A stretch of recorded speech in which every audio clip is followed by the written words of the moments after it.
Hello students, मैं हूं अजय गुप्ता और आप देख रहे हैं मेरा channel Ajay Gupta edu point. Student, हम केमिस्ट्री का तीसरा चैप्टर पढ़ रहे हैं जिसका नाम है metals and non metals for class 10th। उससे पहले स्टूडेंट मैंने केमिस्ट्री के 2 चैप्टर पे वीडियो बनाए हुए हैं। Chemical reaction and equations chapter पे भी बनाए हुए हैं और साथ ही साथ carbon and its compound chapter पे भी मैंने वीडियोस बनाए हुए हैं। उसके साथ साथ स्टूडेंट मैंने फिजिक्स के भी 3 चैप्टर पे मैंने वीडियो अब तक बना दिए हुए हैं। लाइट चैप्टर पे बनाए हुए हैं, ह्यूमन आई पे भी, और इलेक्ट्रिक करंट चैप्टर पे भी मैंने, इलेक्ट्रिसिटी चैप्टर पे मैंने वीडियोस बनाए हुए हैं। तो जो भी स्टूडेंट मेरे प्रीवियस वीडियोस देखना चाहते हैं तो उनके लिए मैं क्या करूँगा कि इस वीडियो के मैं आई बटन में 4 प्रीवियस जो चैप्टर हैं उनकी मैं प्लेलिस्ट का लिंक डाल दूंगा। तो आप उस प्लेलिस्ट को प्ले करके मेरे 4 चैप्टर के प्रीवियस वीडियोस देख सकते हो। और 5वां चैप्टर जो है स्टूडेंट, इलेक्ट्रिसिटी चैप्टर, उसका जो मैं प्लेलिस्ट है वो मैं एंड स्क्रीन पे लगा दूंगा। और इस चैप्टर का भी प्रीवियस वीडियो जो है, वीडियो नंबर 1 जो है, वो मैं एंड स्क्रीन पे उसका लिंक डाल दूंगा। तो जो भी स्टूडेंट इंटरेस्टेड हो उन वीडियोज़ को देखने में तो वो एंड स्क्रीन पर जाकर इलेक्ट्रिसिटी चैप्टर के वीडियो और इस metal non metal video chapter का पहला वीडियो देख सकते हो। और जो भी स्टूडेंट मेरे चैनल पे पहली बार आए हैं तो उनसे मेरी रिक्वेस्ट है कि प्लीज़ चैनल को सब्सक्राइब कर लें, और अगर आपको वीडियो अच्छा लगता है तो वीडियो को लाइक, कमेंट और शेयर ज़रूर करें। तो चलो आज का वीडियो नंबर 2 इस चैप्टर पे वो है, स्टार्ट करते हैं। तो स्टूडेंट आज का जो मेरा टॉपिक है वो है केमिकल प्रॉपर्टीज़ ऑफ मेटल्स। तो आज इस वीडियो में हमने क्या करना है, उसकी पहली केमिकल प्रॉपर्टी लेनी है, reaction of metals with oxygen हमने पढ़नी है। तो नेक्स्ट वीडियो में हम सेकंड प्रॉपर्टी पढ़ेंगे, उससे नेक्स्ट वीडियो में हम थर्ड प्रॉपर्टी डिस्कस करेंगे। तो चलो बात करते हैं first chemical property of metal की, reaction of metals with oxygen. All the metals do not react with oxygen with the same speed. तो स्टूडेंट जितनी भी मेटल हैं वो क्या होती हैं, ऑक्सीजन के साथ एक ही स्पीड के साथ रिएक्ट नहीं करती हैं। Some metal reacts with oxygen at room temperature while other react with oxygen either on mild heating और स्ट्रॉन्ग हीटिंग। उसमें से कुछ मेटल स्टूडेंट ऑक्सीजन के साथ रूम टेम्परेचर पे ही रिएक्ट कर जाती हैं, और कुछ माइल्ड हीटिंग पे रिएक्ट करती हैं, और कुछ स्ट्रॉन्ग हीटिंग पे रिएक्ट करती हैं। The metals like silver, gold and platinum do not react with oxygen even at high temperature. और कुछ मेटल स्टूडेंट हमारे पास ऐसी हैं जैसे कि सिल्वर है, गोल्ड है और प्लेटिनम है, जो कि ऑक्सीजन के साथ इवन की हाई टेम्परेचर पे भी रिएक्ट नहीं करती हैं। तो metal react with oxygen to form metal oxides which are basic in nature. और जो भी स्टूडेंट मेटल ऑक्सीजन के साथ रिएक्ट करती है तो वो रिएक्ट होने के बाद प्रोडक्ट में मेटल ऑक्साइड बनाती है, और जिसका जो नेचर होता है वो बेसिक होता है। तो स्टूडेंट ये नेक्स्ट चैप्टर में हमने पढ़ना है, एसिड बेसिस सॉल्ट में बेसिक क्या होता है। तो हमारे पास आ गया metal plus oxygen gives metal oxide. तो बात करते हैं इसकी एग्जांपल की। तो पहली एग्जांपल है potassium and sodium are the most reactive metals. तो सबसे ज़्यादा रिएक्टिव मेटल स्टूडेंट होती हैं पोटाशियम, उससे कम होती है sodium. They combine with oxygen at room temperature to form their oxides. तो ये दोनों मेटल क्या करती हैं स्टूडेंट, ऑक्सीजन के साथ रूम टेम्परेचर पे ही कंबाइन हो जाती हैं और अपने अपने ऑक्साइड बनाती हैं। जैसे कि पोटाशियम ऑक्सीजन के साथ कंबाइन होकर बना रहा है पोटाशियम ऑक्साइड, और सोडियम ऑक्सीजन के साथ कंबाइन होकर बना रहा है sodium oxide. The reaction is so vigorous that they catch fire if kept in the open air.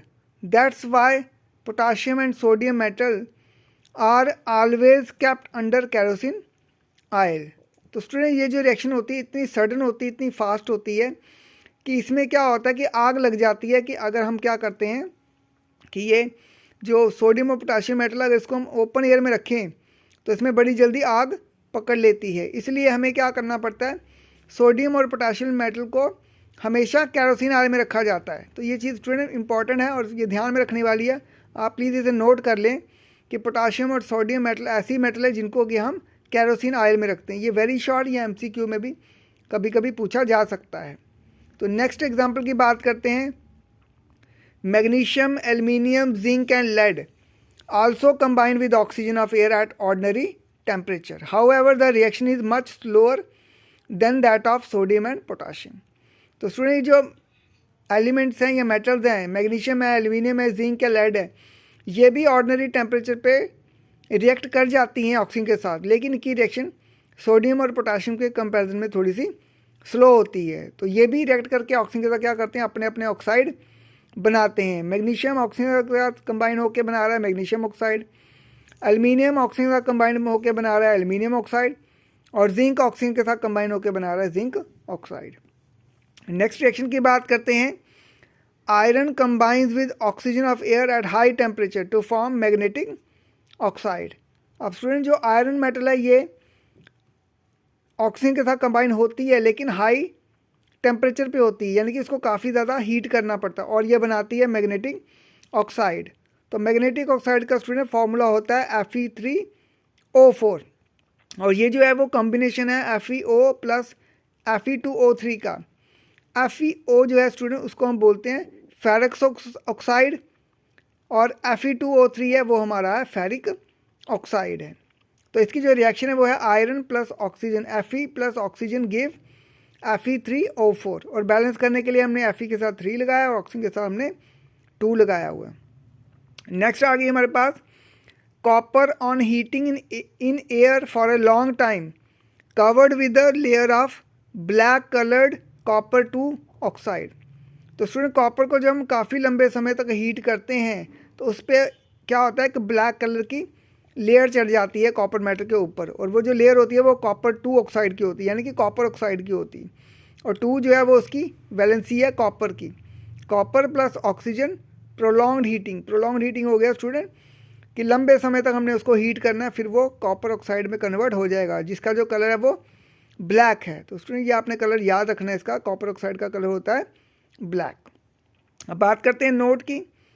Some metal oxides show both acidic as well as basic character.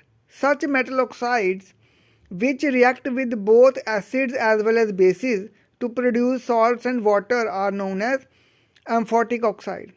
Student कुछ metal oxide हमारे पास ऐसी हैं जो कि acidic और basic character दोनों show करती हैं, और वो मेटल ऑक्साइड क्या करती हैं, एसिड के साथ भी रिएक्ट करती हैं और बेस के साथ भी रिएक्ट करती हैं और बनाती हैं सॉल्ट और वाटर। उन तरह के मेटल ऑक्साइड को हम बोलते हैं एम्फोटिक ऑक्साइड। जब वो एसिड के साथ रिएक्ट करती हैं तो वो खुद बिहेव करती हैं बेसिक करैक्टर शो करती हैं, और जब वो बेस के साथ रिएक्ट करती हैं तो वो एसिडिक करैक्टर शो करती हैं। तो फॉर एग्जांपल आ गया हमारे पास एल्युमिनियम ऑक्साइड जिसका फॉर्मूला होता है Al2O3, और जिंक ऑक्साइड जिसका फॉर्मूला होता है ZnO एक्स्ट्रा। अब स्टूडेंट हम इसकी रिएक्शन देखेंगे, और ये जो एम्फोटिक ऑक्साइड है स्टूडेंट ये अब आपका एक टेक्सचुअल क्वेश्चन भी है और काफ़ी इंपॉर्टेंट क्वेश्चन है, काफ़ी बार ये एग्ज़ाम में पूछा गया है और आगे भी ये पूछा जा सकता है। तो पहले बात करते हैं एल्युमिनियम ऑक्साइड की। Al2O3 इसको हमने किया है एसिड HCl के साथ रिएक्ट, तो ये बनाता है एल्युमिनियम क्लोराइड प्लस वाटर, और बैलेंस हमने इसको किया हुआ है रिएक्शन को। और फिर बाद में हमने एल्युमिनियम ऑक्साइड को बेस के साथ रिएक्ट करवाया सोडियम हाइड्रोक्साइड के साथ, तो इसने बना दिया है सोडियम इल्यूमिनेट जिसका फॉर्मूला है NaAlO2 प्लस वाटर, और NaOH के साथ 2 लगाया और NaAlO2 के साथ भी हमने 2 लगाया हुआ इस रिएक्शन को बैलेंस करने के लिए। तो चलो बात करते हैं जिंक ऑक्साइड की। जिंक ऑक्साइड को सबसे पहले हमने एसिड के साथ रिएक्ट करवाया, HCl के साथ रिएक्ट करवाया, इसने बनाया जिंक क्लोराइड प्लस वाटर। तो इस रिएक्शन में जो जिंक ऑक्साइड है ये बेस का काम कर रहा है, और दूसरी रिएक्शन में जिंक ऑक्साइड को हमने रिएक्ट करवाया बेस के साथ NaOH, सोडियम हाइड्रोक्साइड जो होती है वो बेस होती है। यहाँ पे ZnO जो है जिंक ऑक्साइड जो है वो एसिड का काम कर रहा है और बना रहा है सोडियम जिंकेट जिसका फॉर्मूला है Na2ZnO2, और प्लस बनाता है वाटर। तो thank you student for watching this video. मिलते हैं नेक्स्ट वीडियो में।